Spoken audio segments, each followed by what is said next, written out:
Graça e paz, meus irmãos. Grande alegria estar aqui com vocês para podermos estudar juntos a palavra do Senhor nosso Deus. Fizemos uma ótima viagem, viemos dirigindo e foi uma delícia curtir essa viagem até aqui, Curitiba, e chegar nessa belíssima cidade. A gente sempre fica muito feliz quando chega aqui em Curitiba, porque é bonita mesmo, viu? Vocês moram numa bela cidade, então vocês escolheram muito bem. Vamos, queridos, abrir a palavra de Deus no livro de Oséias. Livro de Oséias. Nós estudaremos nessa noite de maneira mais detalhada os capítulos 1 a 3 do profeta Oséias.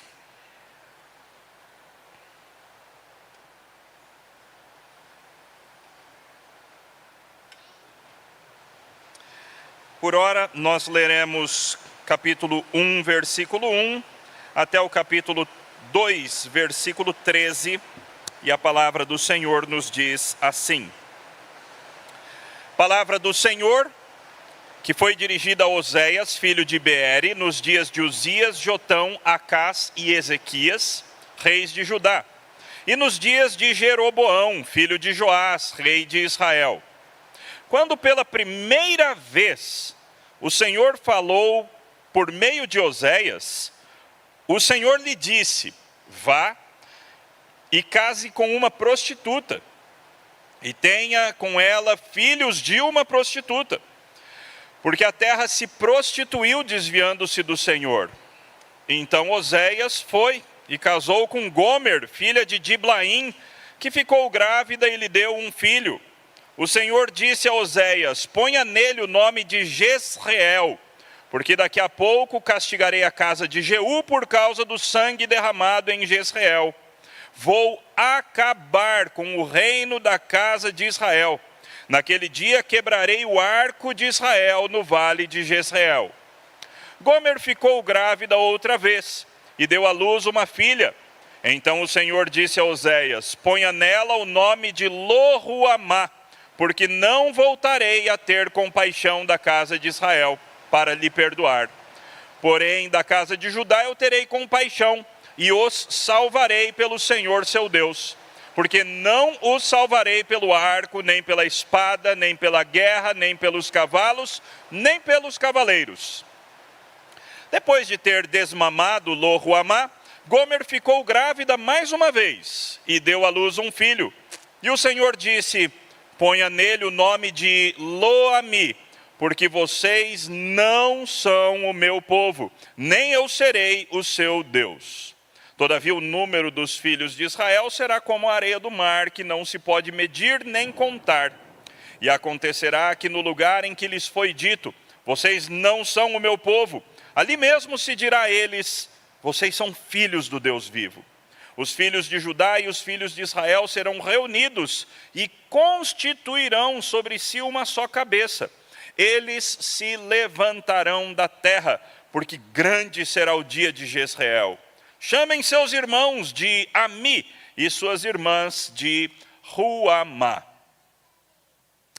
Acusem a mãe de vocês. Acusem-na, porque ela não é minha mulher e eu não sou seu marido. Que ela faça as suas prostituições de sua presença e os seus adultérios de entre os seus seios.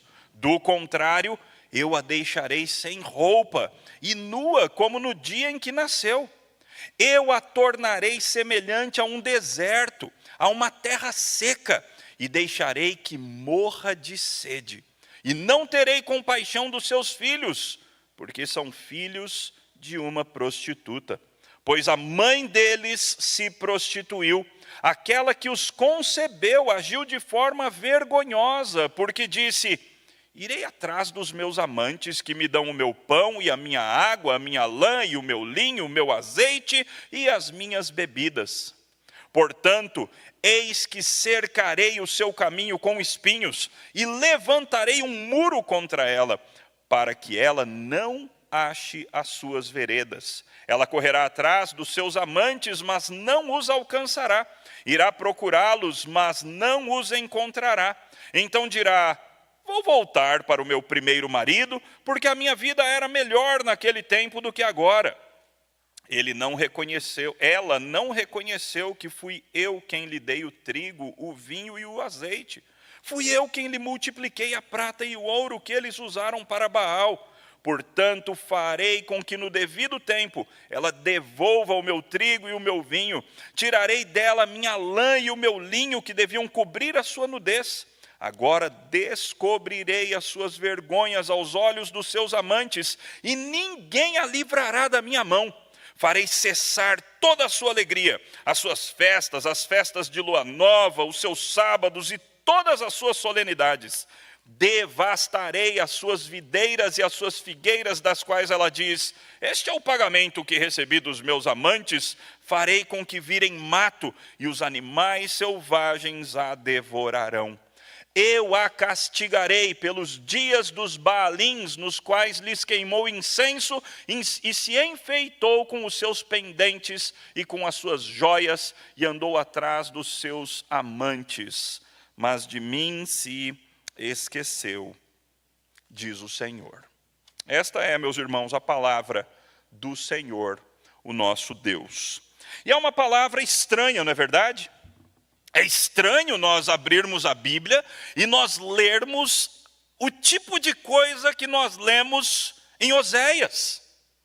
Coisas que deixam-nos quase vermelhos. Eu mais dificuldade de ficar vermelho, é verdade, mas alguns ficam até vermelhos quando leem esse tipo de literatura, porque o texto fala de coisas íntimas, o texto fala de imoralidades num nível que normalmente você não espera ler na palavra de Deus. Mas essa é a mensagem de Oséias, e não somente a mensagem metafórica de Oséias, mas de maneira muito difícil de até mesmo conceber.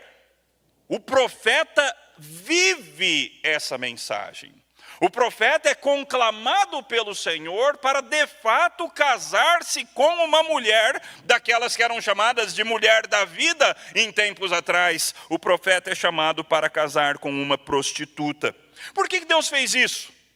Por que Deus colocou o seu profeta nessa situação? Por que Deus fala nesse nível, de forma tão direta, tão clara, tão baixa no sentido moral? Por que Deus fala desse jeito nesse livro de Oséias? Esse é o nosso objetivo, então, aqui, nesses próximos minutos. Entender um pouco esses 3 primeiros capítulos e, menos ainda, o livro inteiro de Oséias em 4 lições. 4 lições, a primeira mais introdutória e as outras 3, então, mais expositivas a partir do livro. A primeira lição: o casamento foi criado como um símbolo potente do relacionamento que Deus quer ter conosco. Primeira lição: o casamento foi criado como um símbolo potente do relacionamento que Deus quer ter, realmente restaurar o seu povo imerecedor. O amor poderoso, escandaloso, grandioso e soberano de Deus vai necessariamente restaurar o seu povo imerecedor. Primeira lição, então: Deus gosta de casamentos. A Bíblia, vocês já ouviram isso certamente, começa com um casamento e termina com outro casamento. A Bíblia começa com o casamento de Adão e Eva. O próprio Deus cria o casal. O próprio Deus traz Eva para Adão, entrega. É como se Deus fosse o pai que anda com a noiva e entrega para Adão. Então Deus celebra o primeiro casamento da Bíblia. E a Bíblia termina com a imagem da Nova Jerusalém descendo ataviada como noiva preparada para o seu cordeiro. No entanto, entre uma coisa e outra, nós temos muitos casamentos na Bíblia. Nós temos Noé, que junto com sua esposa e os seus filhos, constrói a arca. Cada um dos patriarcas, nós temos detalhes a respeito do casamento de Abraão, o casamento de Isaque, o casamento de Jacó. Nós ouvimos nas Escrituras que José se casou com uma egípcia e teve filhos daquela egípcia. Nós ouvimos falar sobre os pais de Moisés. Ouvimos falar sobre o casamento de Moisés também com uma não judia. Lemos nas Escrituras a respeito de Sansão e os seus casamentos esquisitos e espúrios. Eucana e Ana, que já tem uma perversão no casamento, porque Eucana tem 2 mulheres, ama só uma delas, como é sempre o caso nas Escrituras. E então você tem aquela perversão do casamento e aquela dificuldade de Ana em engravidar e toda a história que os irmãos conhecem. Os casamentos de Davi, os casamentos de Salomão, o Cântico dos Cânticos, um livro inteiro nas Escrituras para celebrar o amor do casamento, para celebrar o amor entre um homem e uma mulher, inclusive falando bastante intimamente e detalhadamente sobre coisas que acontecem dentro do casamento. Os profetas usam o casamento como metáfora várias vezes. Cristo e a igreja, o nosso tema, casamento. Os autores do Novo Testamento muitas vezes apresentam essa realidade. Cristo é o noivo e a igreja é a noiva, assim como no Antigo Testamento Yahvé era o marido e Israel era a esposa. Paulo tem instruções sobre o casamento em 1 Coríntios, em Efésios. E assim a Bíblia é eivada de casamento. A Bíblia fala muitíssimas vezes de casamento. E o casamento deixa de ser das Escrituras apenas uma instituição cultural, uma instituição humana, uma invenção humana, e se torna aquilo que ele de fato é, uma invenção de Deus. Não como se Deus tivesse olhado para as instituições humanas e querendo escolher uma instituição que bem ilustrasse o relacionamento de amor que ele quer ter com o seu povo, ele tivesse olhado e falado assim, não, o clube não é muito bom, não, o relacionamento comercial de patrão e empregado não é muito bom. Opa, o casamento é uma boa instituição, eu vou usar o casamento como ilustração do relacionamento que eu quero ter com o meu povo. Não, não foi desse jeito. Mas é o Deus que cria. O Deus que inventa, o Deus que cria todas as coisas, na eternidade, querendo vislumbrar uma maneira de ilustrar o relacionamento que ele gostaria de ter com criaturas que ele criaria. Ele então inventou o casamento. O casamento, portanto, tem esse significado intrínseco, esse significado essencial. O casamento foi criado como um símbolo potente, foi criado para isso, como um símbolo potente do relacionamento que Deus quer ter conosco. Por isso que a Bíblia é cheia de casamentos. Por isso que no Antigo Testamento, tantas vezes o relacionamento de Deus com Israel é simbolizado pelo casamento, e no Novo Testamento, tantas vezes Cristo e a igreja são representados como um noivo e uma noiva. Essa realidade do casamento, essa realidade espiritual do casamento, como uma seta que aponta para o relacionamento que Deus quer ter conosco, seu povo, recebe sua expressão mais impressionante, talvez, no livro do profeta Oséias. No livro do profeta Oséias, onde nós não temos somente um profeta que vai usar o casamento como uma metáfora, mas um profeta que vai viver o casamento como uma metáfora. Muitos profetas, como eu já disse, usaram o casamento para falar do relacionamento de Deus e Israel. Por exemplo, você lê lá em Jeremias capítulo 2, Jeremias capítulo 3, Jeremias capítulo 13, versículos 26 e 27, e de maneira bastante dura, pesada, Ezequiel 16, Ezequiel 23, textos nos quais o relacionamento entre Deus e Israel são representados na forma de casamento. Um Deus que ama o seu povo, sem que esse povo tivesse nada para lhe oferecer, sem que esse povo tivesse uma origem nobre, sem que esse povo tivesse absolutamente nada que fosse gostável aos olhos de Deus. Ainda assim, esse Deus passando diante desse povo esse Deus resolve entrar num relacionamento de amor com o seu povo. Por pura graça, sem que esse povo tivesse nada para lhe oferecer que de fato ele não tivesse. E assim Deus faz até uma coisa muito impressionante, porque o Deus que proíbe o divórcio, e o Deus que proibia ainda mais que uma mulher divorciada e que tivesse se casado com outro voltasse para o primeiro esposo, isso era uma proibição radical nas Escrituras. Uma mulher que havia se divorciado de um primeiro marido e havia se casado com um segundo marido, se esse segundo marido morresse ou se divorciasse, ela de maneira nenhuma poderia voltar para o primeiro marido. Ainda assim, Deus oferece exatamente isso para o seu povo. Deus diz ao seu povo: voltem para mim. Mas é nesse afã de simbolizar, de representar esse relacionamento, que então começa a história do nosso livro. Curiosamente, o que acontece na época desses reis, que são alistados aí no versículo 1, Uzias, Jotão, Acás e Ezequias, reis de Judá. No entanto, a mensagem principal do livro de Oséias é uma mensagem para Israel, não para a nação que ficava mais ao norte, não para a nação que ficava mais ao sul, a nação de Judá, mas para a nação que ficava mais ao norte, a nação de Israel. E isso acontece na época do rei Jeroboão. Uma época em que Israel estava eivado de idolatrias, estava totalmente entregue aos seus pecados, totalmente indo contra a vontade de Deus para a sua vida. Aliás, os irmãos se lembram que enquanto Judá de vez em quando tinha um bom rei, dos 20 reis de Judá, 6 foram bons. Então Judá ainda teve um ou outro rei aceitável e que levava o povo para próximo do Senhor.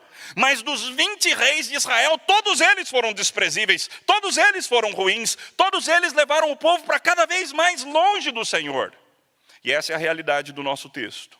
Essa é a época na qual Oséias recebe o seu chamado da parte de Deus. Tristemente, no entanto, para ele certamente, o primeiro dia que ele ouve Deus, imagina isso, o primeiro dia que ele ouve Deus falando com ele, era para ser um dia feliz, não é verdade? Era para ser o dia da inauguração profética do profeta Oséias.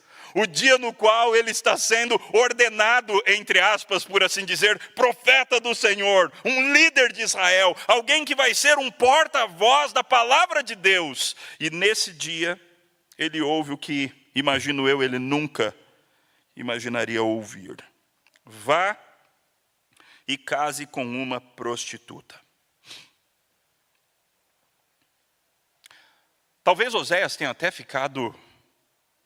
Porque essa é a primeira vez, não é? Então, quem sabe ele... Será que eu estou ouvindo certo? Será que é isso mesmo? Porque a sensação é de que é Deus que está falando comigo. Parece de fato que é Deus, mas o conteúdo não faz sentido. Será que é isso que Deus quer? E de fato, essa era a vontade de Deus. Vá e case com uma prostituta e tenha com ela filhos de uma prostituta. E Deus já dá a razão, porque a terra se prostituiu, desviando-se do Senhor. Assim, a primeira vez que Deus fala com Oséias, Deus deixa claro que Deus usaria o profeta Oséias como uma metáfora vivida. Porque afinal, os profetas de Deus nunca foram apenas a boca de Deus, mas vários dos profetas também tinham na sua vida uma demonstração da sua mensagem. É por isso que Isaías andou nu por 3 anos, Isaías 20, versículos 2 e 3. É por isso que Jeremias colocou um jugo sobre as suas costas, uma cangalha, um jugo para simbolizar que Israel passaria por um exílio. É por isso que Ezequiel ficou mudo por vários anos, ficou deitado sobre um lado só por 390 dias, e deitado sobre o outro lado por mais 40 dias, comendo um pão cozido sobre esterco. E lá no capítulo 24, 18, teve a morte da sua esposa e ele foi proibido de chorar. Por que Deus fazia isso com os seus profetas? Porque os profetas não eram boca de Deus apenas no seu falar, mas eles eram também a mensagem incorporada de Deus. A vida deles também era mensagem de Deus ao mundo. E Oséias recebe essa ordem. Oséias, case-se com a prostituta, porque a terra, o meu povo, se prostituiu, desviando-se do Senhor. E Oséias obedeceu ao Senhor na sua ordem. O texto diz que então Oséias foi e casou com Gomer, filha de Diblaim, que ficou grávida e lhe deu um filho. E o Senhor disse a Oséias: ponha nele o nome de Jezreel, uma região de Israel, uma região limítrofe de Israel, por onde normalmente aconteciam incursões dos povos inimigos. Várias guerras de Israel aconteceram nessa região chamada Jezreel. E esse era o nome do primeiro filho de Oséias, talvez o único filho que de fato fosse de Oséias. E Deus explica por que Jezreel: por causa do sangue derramado em Jezreel. Por exemplo, a rainha Atalia foi morta ali naquela região. E várias outras guerras aconteceram ali naquele lugar. Deus diz: eu vou acabar com o reino da casa de Israel. Ou seja, dê um nome para o seu filho. E o nome do seu filho tem a ver com o fato de que eu vou destruir Israel. Por isso que ele vai chamar Jezreel.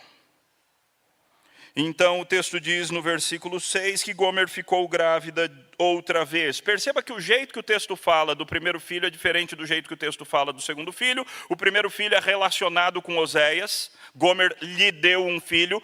Os outros dois não são relacionados com Oséias. O que pode significar, embora não dá para ter certeza, que esses dois filhos não são filhos de Oséias.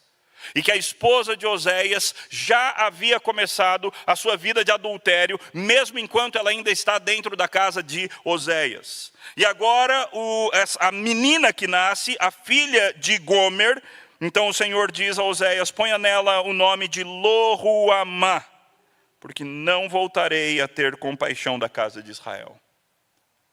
Não amada.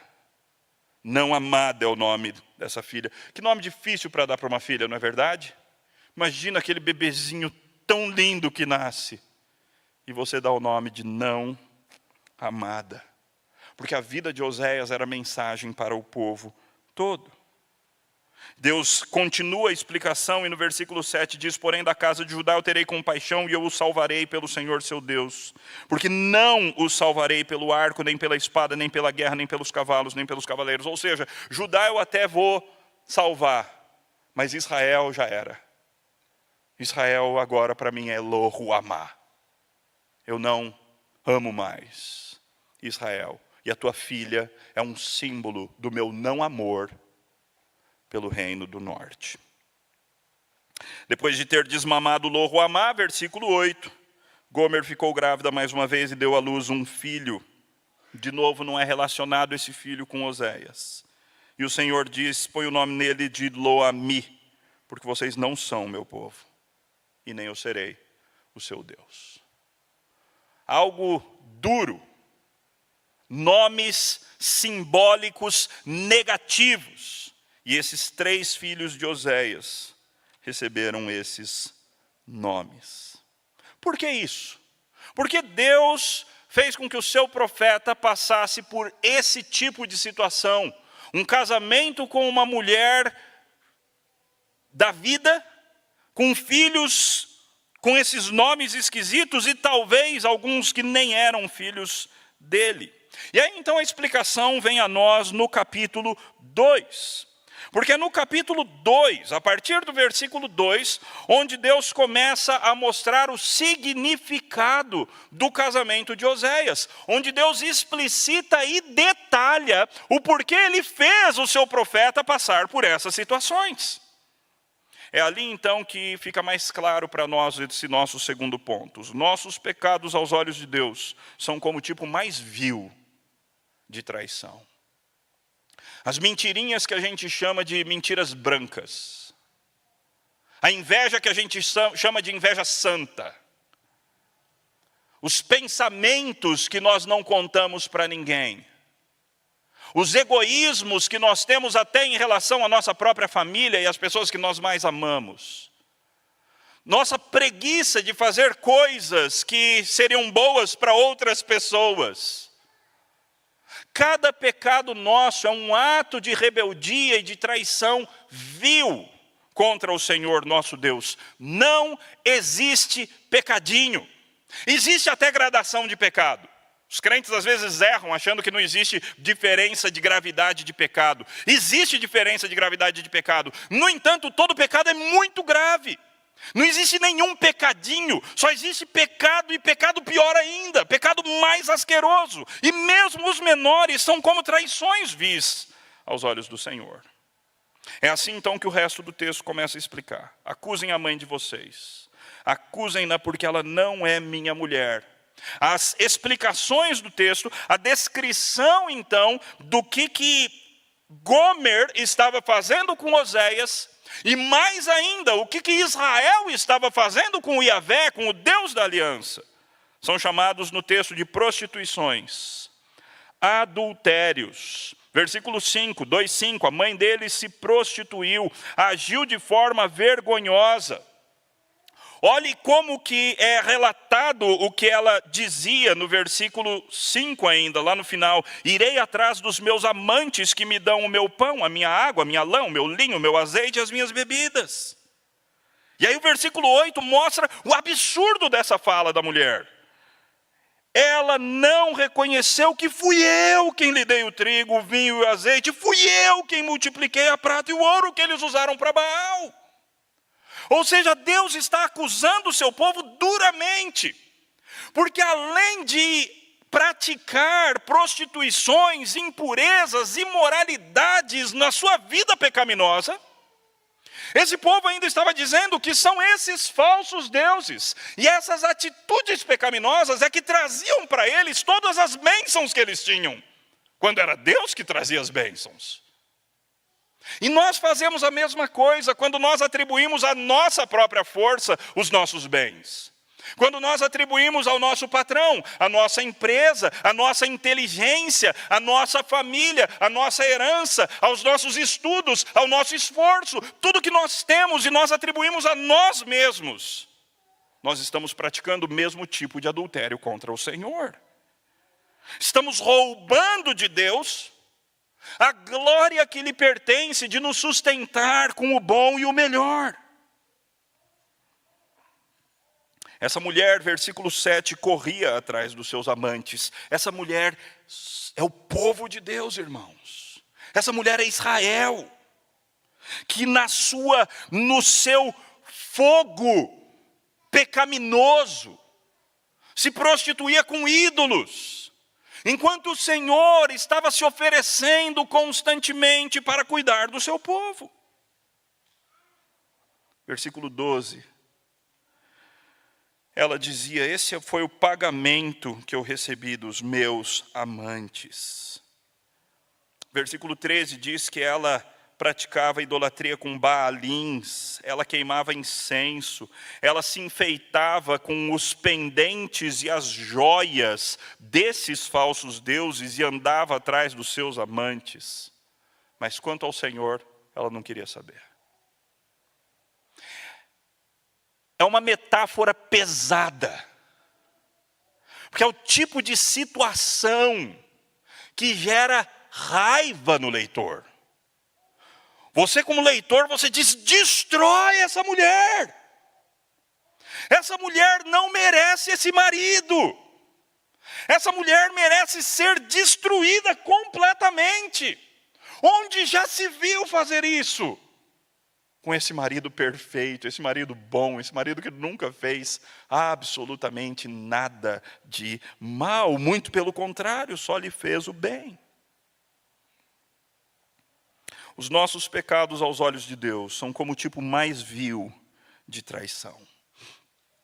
É assim que no resto do livro, Oséias vai dizendo quais eram os pecados do povo. Por exemplo, no capítulo 4, versículos 1 e 2, não há verdade, nem amor, nem conhecimento de Deus na terra, mas apenas juramento falso, mentira, assassinato, roubo, adultério, violência, homicídios sobre homicídios. Logo em seguida, versículo 4, Deus se volta contra os sacerdotes, porque aqueles que deveriam dirigir o povo para o bem eram os primeiros a praticar corrupção e todo tipo de erro. Lá no capítulo 6, a partir do versículo 1, o texto relata uma falsa conversão. Quando o povo ouvia a palavra profética, quando o povo ouvia a pregação da palavra do Senhor, o povo até dizia: venham, vamos voltar para o Senhor, porque Ele nos despedaçou, mas vai nos curar, Ele nos feriu, mas vai atar as feridas, depois de 2 dias nos dará vida, ao 3º dia nos ressuscitará. Conheçamos e prossigamos em conhecer o Senhor, como o amanhecer, a sua vinda é certa, Ele descerá sobre nós como a chuva fora de época que rega a terra. Texto lindo, que é muito usado por aí. Mas isso era uma conversão falsa, como a conversão que às vezes acontece, de pessoas que choram os seus pecados no domingo, para na terça-feira cometê-los todos de novo. A resposta de Deus para aquela conversão fake que estava acontecendo ali no versículo 4 é essa daqui: que farei com você, Efraim? Que farei com você, Judá?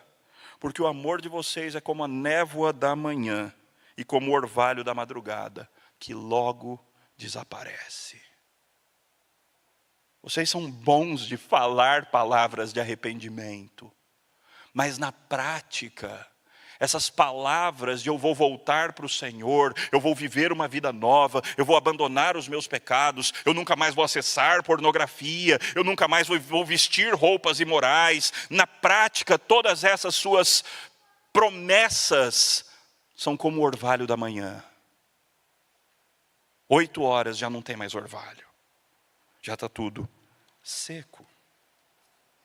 É assim então que Deus coloca a vida de Oséias como um exemplo da imoralidade de vários tipos, não só do tipo sexual, mas da imoralidade, da pecaminosidade do povo. Qual seria o resultado então? O que Deus faria? Aí então entramos na nossa terceira lição. Os nossos pecados podem sofrer. Eu tinha arrumado isso, não é? Nós poderemos sofrer punição duríssima da parte de Deus por causa dos nossos pecados. Porque o pecado não é punido, nós somos punidos por causa dos nossos pecados. É aí então que você tem uma lista de punições e castigos que Deus daria para o seu povo. Primeiro de maneira metafórica no capítulo 2, então de maneira mais literal nos capítulos 8 a 10 de Oséias. Então as punições aí que Deus diz. Perceba o capítulo 2 é escrito em primeira pessoa, é Deus falando em primeira pessoa, os verbos são no futuro, aquilo que Deus vai fazer contra o seu povo. Então versículo 3, eu a deixarei sem roupa e nua como no dia em que nasceu. Eu acho isso muito interessante, porque pouca roupa é sensualidade pecaminosa, mas roupa nenhuma é vergonha. E as pessoas sabem disso. Pouca roupa é sensualidade pervertida, satânica. Roupa nenhuma é humilhação. E essa é uma das punições que o texto diz que essa mulher metafórica sofreria. Ela ficaria completamente nua diante dos seus amantes. Deus diz ainda, deixarei que morra de sede. Eu a tornarei semelhante a um deserto, a uma terra seca, e deixarei que ela morra de sede. Eu não terei compaixão dos seus filhos, porque são filhos de uma prostituta. Versículo 6. cercarei o seu caminho com espinhos, levantarei um muro contra ela, para que ela não ache as suas veredas e corra atrás dos seus amantes. Versículo 9, farei com que no devido tempo ela devolva o meu trigo, ela vai ter que devolver, ela vai ter que pagar aquilo que eu dei para ela. Tirarei dela minha lã, o meu linho, que deveriam cobrir a sua nudez, e agora descobrirei as suas vergonhas aos olhos dos seus amantes, e ninguém a livrará da minha mão. Farei cessar a sua alegria, devastarei as suas videiras, farei com que virem mato. Versículo 12, eu a castigarei. Irmãos, os nossos pecados, nós podemos ser punidos duramente por Deus por causa dos nossos pecados. E é justo que Ele assim o faça. E Ele faz. Eu lembro, meu primeiro ministério, lá no Rio de Janeiro, um homem vem de outra igreja, assim, pastor, eu preciso de um tempo com o senhor, pois não? E ele vem e fala para mim, pastor, eu traí minha esposa, e eu não aguento, a minha cabeça, eu estou mal, eu estou muito mal, porque eu caí em adultério. Eu não sei o que Deus vai fazer comigo, mas eu acho que algo muito ruim vai acontecer comigo. Falei, confesse para tua esposa, fala para ela, venha para a luz, admita o que você fez. Foi questão de um mês depois, irmãos. Esse irmão aparece de novo na minha igreja. Ele não era da minha igreja, eu não o conhecia antes do primeiro contato. Ele fala, pastor, eu estou com câncer. E eu sei que esse câncer é a mão de Deus pesando sobre mim, e eu vou morrer desse câncer. E ele morreu, irmãos. E ele morreu de fato. Foi um câncer avassalador. E ele foi consumido. Deus tem o direito de fazer isso. E Deus faz. Lá na igreja de Corinto, a Santa Ceia era meio diferentona. Era tipo um junta-pratos na casa de alguém. Imagina uma Santa Ceia assim, que é um junta-pratos na casa de alguém. E assim acontecia, e eles levavam talvez a comida, ou a pessoa da casa, que era uma casa mais abastada, recebia o pessoal, e alguns chegavam mais cedo, e eram exatamente os mais abastados que chegavam mais cedo, e eles chegavam mais cedo, e eles então já começavam a comer e beber, e talvez eles ficassem na melhor parte da casa, onde eram servidas as melhores comidas e bebidas. E aqueles que trabalhavam e tinham hora para sair do emprego, não é? Não podiam sair antes, chegavam mais tarde, passavam fome. Não comiam nem bebiam, ou comiam e bebiam poucas porções. Talvez nem tinham o direito de ficar no mesmo ambiente. E por causa disso, Deus estava matando alguns dos coríntios. Porque a Santa Ceia estava sendo pervertida como um momento de demonstração de quem tem e humilhação de quem não tem. Como aquele casal do Novo Testamento que vende uma casa e resolve dar X% para o Senhor, mas dizer que estava dando 100%. Eu, como pastor, acho que eu não disciplinaria. Será que a gente disciplinaria esse casal? Pastor, a gente vendeu a nossa casa aqui por 500 mil e está aqui, estamos doando para a igreja. E depois a gente descobre que tinham vendido por 700 mil. E aí, a gente disciplinaria esse casal? Deram 500 mil para a igreja, para a obra, para investir em tudo que a gente quer investir. Construção, ação social, missões, fazer muita coisa para a glória do Senhor. Deus matou. Porque para Deus foi o suficiente. Pecado é coisa séria, irmãos. Nós podemos ser duramente punidos por causa dos nossos pecados. E foi isso que aconteceu com a nação de Israel. Lá no capítulo 8, lá no finalzinho, a gente lê o seguinte, versículo 13. Eles amam o sacrifício, por isso sacrificam, pois gostam de carne e a comem, mas o Senhor não os aceita. Agora ele se lembrará da iniquidade deles e castigará o pecado que cometeram. Vou mandá-los de volta para o Egito. Lembra do Êxodo? Deus está falando, eu vou cancelar o Êxodo. E eles vão voltar para o Egito, onde eles sofriam e eram escravos e eram oprimidos. Por quê? Porque Israel se esqueceu do seu Criador e edificou palácios, e Judá multiplicou cidades fortificadas. Mas eu enviarei fogo contra as suas cidades, fogo que consumirá os seus palácios. Ao versículo 9 do capítulo 9, eles se afundaram na corrupção como nos dias de Gibeá. O Senhor se lembrará das suas injustiças e castigará os pecados que cometeram. Efraim, versículo 11, a sua glória voará como ave, não haverá nascimento, nem gravidez, nem concepção. Ainda que venham a criar os seus filhos, eu os privarei deles, para que não fique nenhum sequer. Ai deles, quando eu deles me afastar. Olha o versículo 16, mesmo que as mulheres voltem a dar à luz, eu matarei esses filhos queridos. Quem que está falando, irmãos? É Deus. É Deus quem está falando. E Deus está falando que vai matar o filho amado das mulheres de Israel, por causa do pecado que havia em Israel.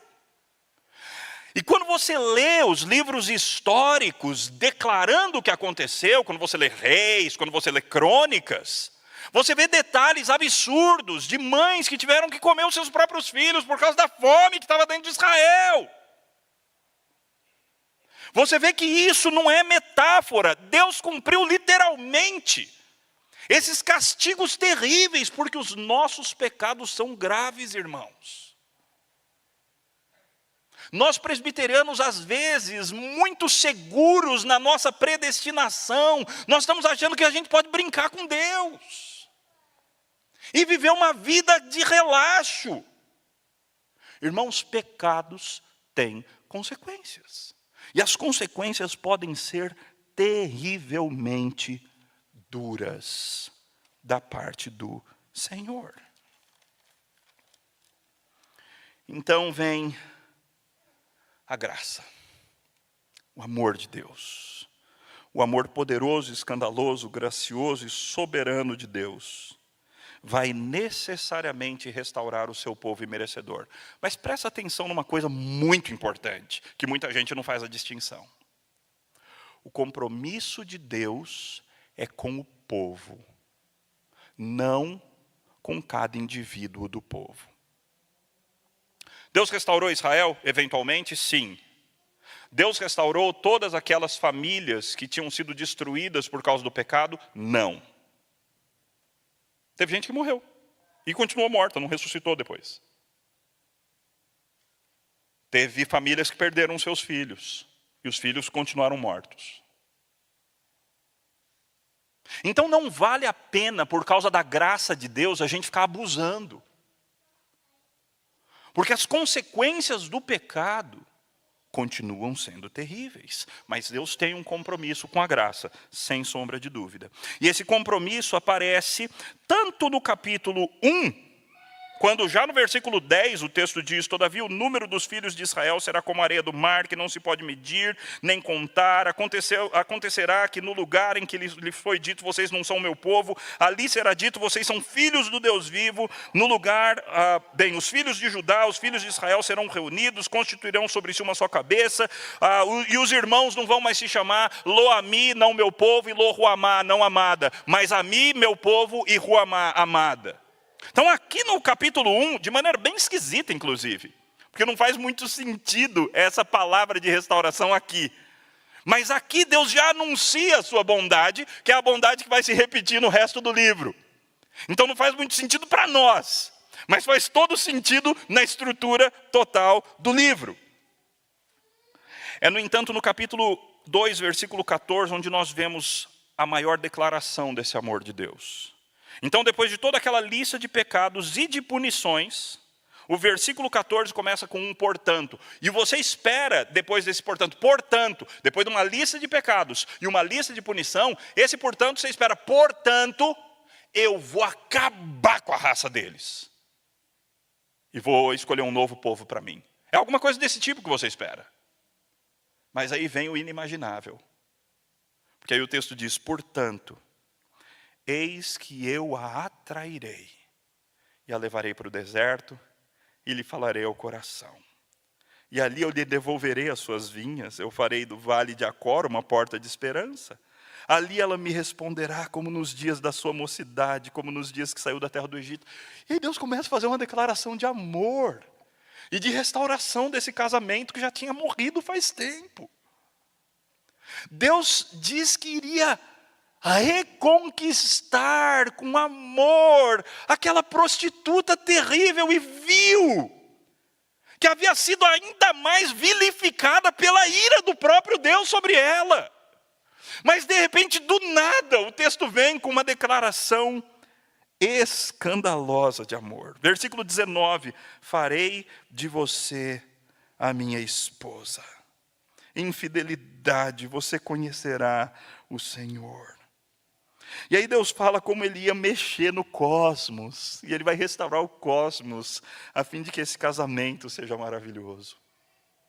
E aí então no capítulo 3, que é um capítulo minúsculo, você tem Ezequiel vivenciando a realidade da restauração.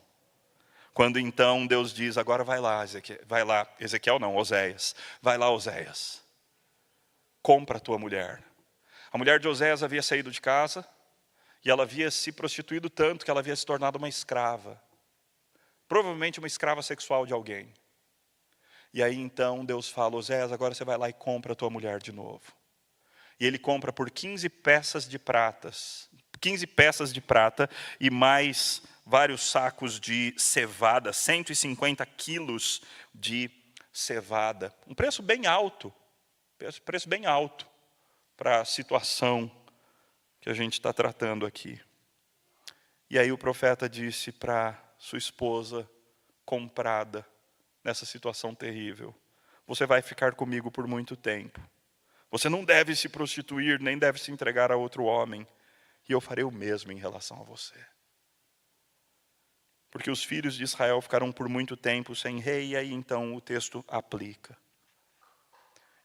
Oséias então restaura o seu casamento, compra de volta a sua esposa para si. Porque é isso que Deus faz com o seu povo. Esse é o amor gracioso, maravilhoso do nosso Deus. Se eu tivesse tempo, eu ia passear ainda com vocês pelo capítulo 11, onde a metáfora muda, e é um dos textos mais belos, onde Deus declara o seu amor. Efraim agora é um filho, e um filho que rebelou, fez tudo do mal e do pior. Pensa num filho ruim, mau, egoísta. Mas de repente Deus está falando dessas coisas, e de repente Deus diz assim, como eu poderia abandoná-lo, Efraim? Como eu poderia entregá-lo, Israel? Como faria com você o que eu fiz com Adimá, o que eu fiz com Zeboim? O meu coração se comove dentro de mim. Toda a minha compaixão se manifesta. Não executarei o furor da minha ira. Então Deus vem e declara o seu amor torrencial e grandioso pelo seu povo mais uma vez. Assim, esse é o nosso quarto ponto. O amor poderoso, escandaloso, grandioso e soberano de Deus vai necessariamente restaurar o seu povo imerecedor. Não cada indivíduo desse povo. Não todas as famílias desse povo. Mas vai restaurar o povo. Como é que a gente pode terminar então e aplicar esse texto para nós? Vai lá para Oséias 14. Eu estou com Ezequiel na cabeça. Vai lá para Oséias 14, por favor. A maneira que o texto aplica a si mesmo no último capítulo do livro é essa daqui. Israel, volte para o Senhor, seu Deus, porque você caiu por causa dos seus pecados. Esse é o chamado do Senhor para mim e para você hoje. Porque Deus conhece qual é a nossa lista de pecados. E quais são as punições e castigos que nós temos feito por merecer. Então ele nos chama graciosamente: volte de onde você caiu. Tragam palavras de arrependimento, convertam-se ao Senhor dizendo: perdoa toda a nossa iniquidade, aceita o que é bom, em vez de novilhos os sacrifícios dos nossos lábios, porque só em ti o órfão encontra misericórdia. E aí Deus responde: vou curar a rebeldia deles, vou amá-los de boa vontade, porque a minha ira se afastou deles. Então Deus pergunta no versículo 8: ó Efraim, que tenho eu a ver com os ídolos? Sou eu quem ouço as tuas orações, sou eu quem cuido de você. Irmãos, como trair esse Deus? Como trair esse marido amável, amoroso, perfeito, maravilhoso, querido, carinhoso? O chamado então que o livro faz para nós é: você é sábio? Então entenda essas coisas. Isso é o que está aí, versículo 9. Você é sábio? Então entenda essas coisas e volte-se para o Senhor. Vamos orar. Pai querido, tua palavra é absolutamente rica. A tua palavra é absolutamente séria. E ela trata de coisas que são pesadas, densas e de importância vital ou mortal. Assim, Deus, que nós ouçamos o teu convite ao arrependimento. Obrigado, Pai, por nos fazer esposa de Yahvé e noiva de Cristo. Faça de nós coletivamente esposa e noiva pura, esposa e noiva santa, lavada no sangue do Cordeiro, e que vive uma vida de santidade por viver a imagem dele em si. Que assim seja para a tua glória, em Cristo. Amém.